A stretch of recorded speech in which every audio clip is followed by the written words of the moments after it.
Hello, and welcome to Getting to Good Enough, a podcast to help you let go of perfectionism so you can do more of what you love. I'm Shannon Wilkinson, a life coach in Portland, Oregon. I'm a recovering perfectionist who's getting better at good enough. And I'm Janine Adams, a certified professional organizer in St. Louis, Missouri, and I'm lucky enough to be naturally good at good enough. And today we're talking about being back after our break.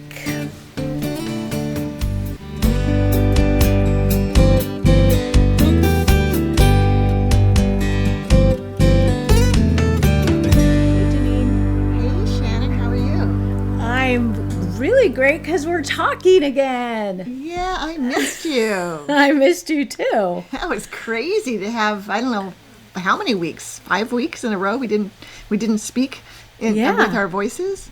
Right. Yeah. It was weird. I didn't like that part.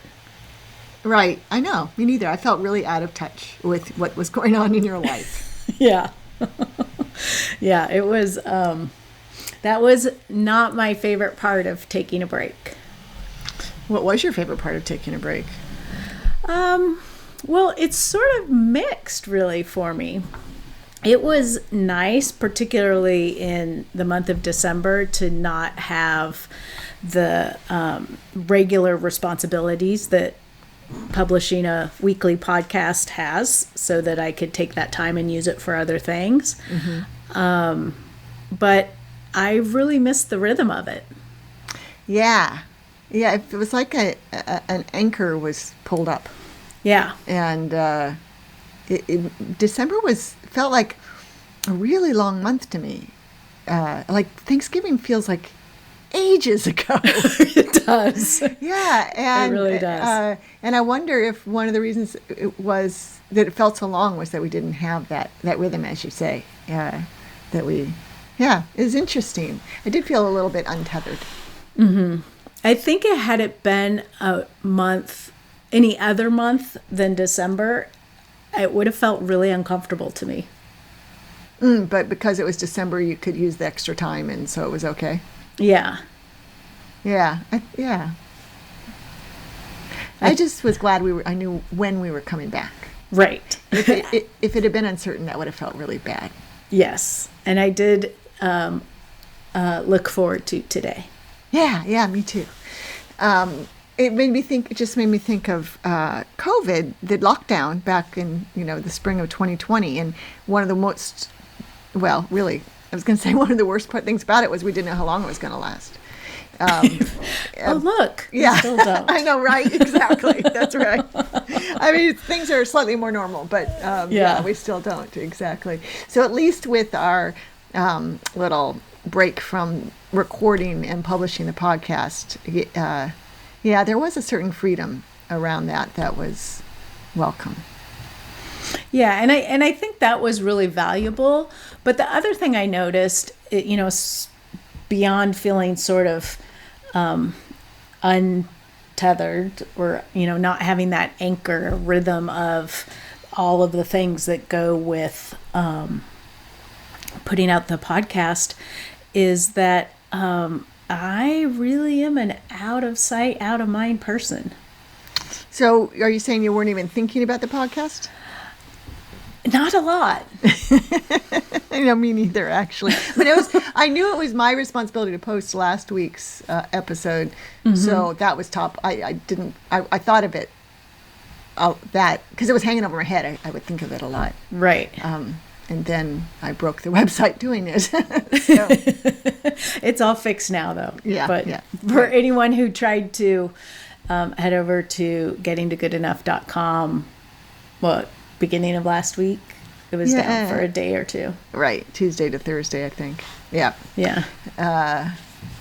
So I was thinking of the podcast, Shannon, but apparently you weren't. I feel like you're shaking a finger at me when you say that. No, just teasing you. I know. But, there were plenty of things that I thought about, but it feels really beneficial to me to have my hand in it on a regular basis. So I'm thinking about it more actively. It was much easier, when I thought of things to be like, oh, we have plenty of time. I can think about that later. Right. And it's like so many things, right? And when you get into the swing of it, like doing yoga every day or doing YNAB every day, it's easy to do. It's top of mind. You just do it. But then when you break that routine by traveling or whatever, sometimes it's hard to jump back in. Right. Yeah. Right. And so, and it also reminds me that in a future hiatus, I probably want to set, I don't know, like, not set goals. That's not exactly what I mean, but maybe come up with some touchstones or, like we did say what we thought we were going to get out of it and maybe set up some parameters around to facilitate getting those things out of it. You know what I mean? Wow. Like, well, I just think one of the things was to take a break. Like, it would have been nice to take the time that we spend on Monday afternoons recording to do some self-care or something like that. I see. Yeah. Right. Rather than just letting that freed up time get sucked into the vacuum cleaner. Right. which is what happened. Right. Yeah. That's a very good point. Because, here I'm glad we did it. It did make things easier for what is normally a very hectic month. And I think I would like future breaks to have a little more structure. Oh, interesting. Okay. And I think it might be, we'll never remember this. I don't know when we'll have another break. Right. But by then we won't remember probably unless we remember that we talked about it and then we have a podcast episode to go back to hear it. But anyway, maybe also it would be a good idea for us to have a conversation mid-break and, brainstorm some topic ideas or improvements or something. So we're thinking about the podcast. Yeah. Yeah. And we had talked about the possibility of doing that on that, when we first came up with the idea of taking a hiatus, but we didn't. Yeah. And I think it was a really valuable thing to do. Yep, I think so too, and I did miss it. So that's always nice to know. Yeah. Yeah. Yeah, but it's been funny. Like, I can't wait to get back to podcasting every week. Yeah. Touching base with you about our weeks. That's valuable stuff. Yeah. Other people pay a lot of money for that to talk to you every week.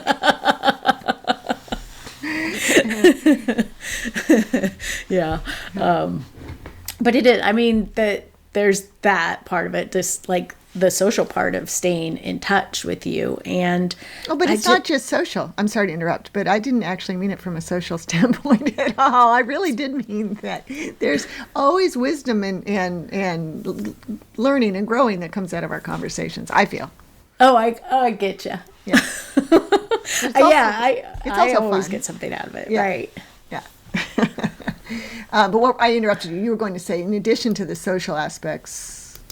I'm sorry. I should never That's interrupt. okay. It'll come back. Yeah.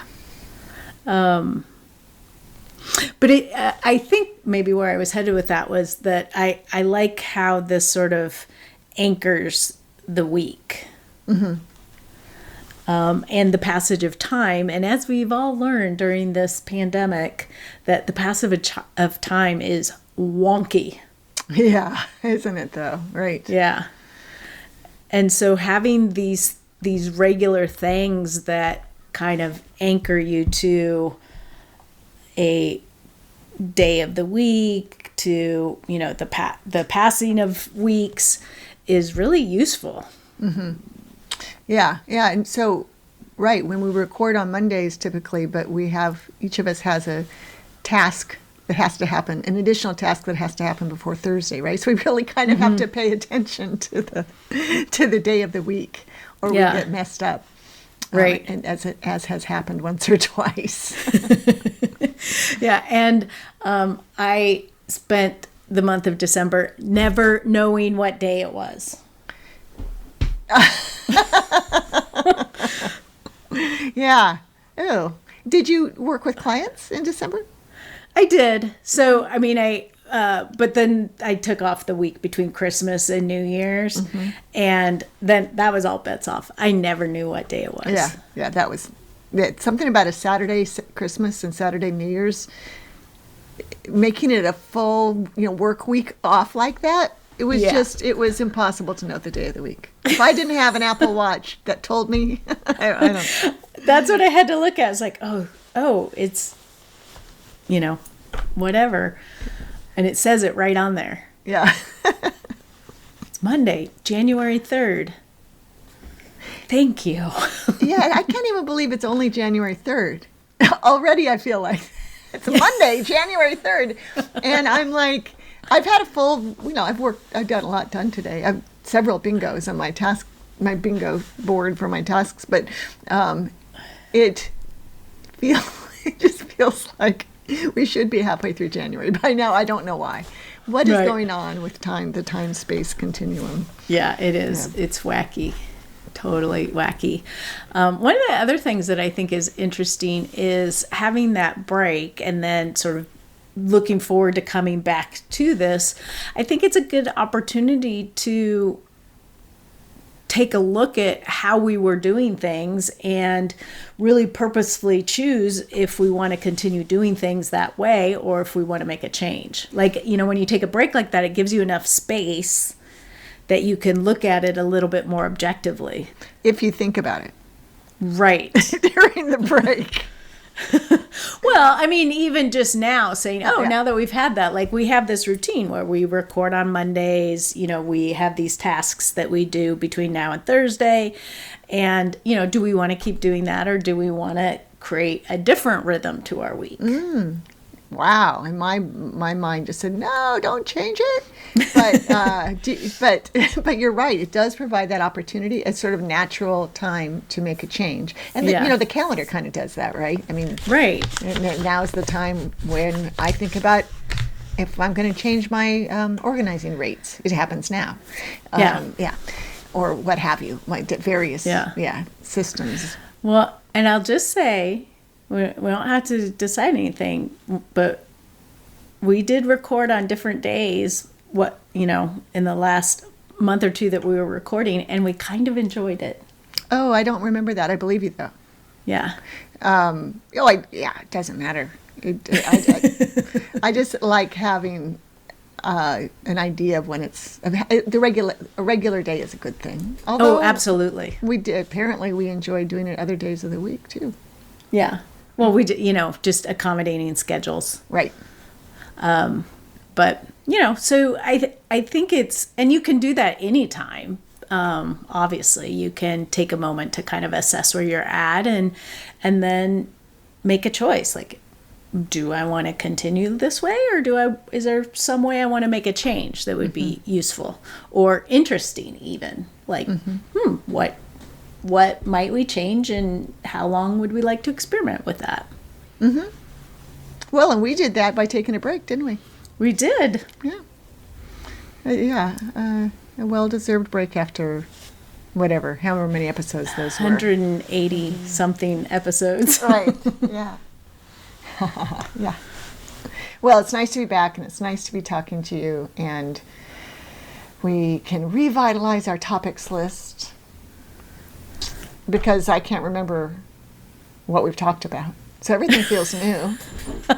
Luckily, we have a record of it. I know. Thank goodness. Thank goodness for getting to goodenough.com and the show notes. Yeah. Being able to look at that. Yeah, absolutely. That's one, and I love being a blogger for the same reason. Like I can literally look on my blog to find out, when did I cut the cord on cable, for example? Oh, right. Yeah. How long has it been since I did that thing? Yeah. Oh, that's so funny you brought that up, because for some reason I thought about that yesterday. Oh, about cutting the cord, or cutting the cord in general? You cutting the cord. Oh, okay. Yeah, I don't know why that came into my head, but it did. That's funny. I think it was at least 12 years ago. Wow. Yeah. I could be wrong, but that's when I got rid of my landline 10 years ago, and I think I got rid of cable before that. Yeah, I don't remember. Yeah, so it means I can't watch Jeopardy easily. Oh. But yeah. I watch Final Jeopardy every day, and that's perfect. How do you watch Final Jeopardy? It's on Jeopardy posted on YouTube, and I get a notification. So it's really all I need to know. Right. I know how the hosts are doing. I know the players. I know that there's always a long-standing champion these days, and that's why I like her a lot. So it's anyway, I haven't missed the cable life. Yeah, that's good. All right. Well, so we would like to hear from you. Did you end up taking a break? Are you considering taking a break? You can let us know at the show notes at gettingtogoodenough.com. On social media, we're at Getting to Good Enough on Facebook and Instagram, at GTG Enough on Twitter. And you can also call and leave us a message at 413-424-GTGE. That's 4843. Until next time, this is Shannon Wilkinson in Portland, Oregon. And Janine Adams in St. Louis, Missouri. And we hope that good enough is getting easier for you.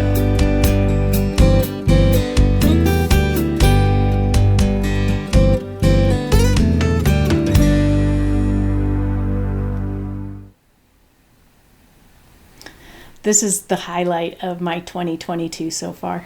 three days in. Yeah.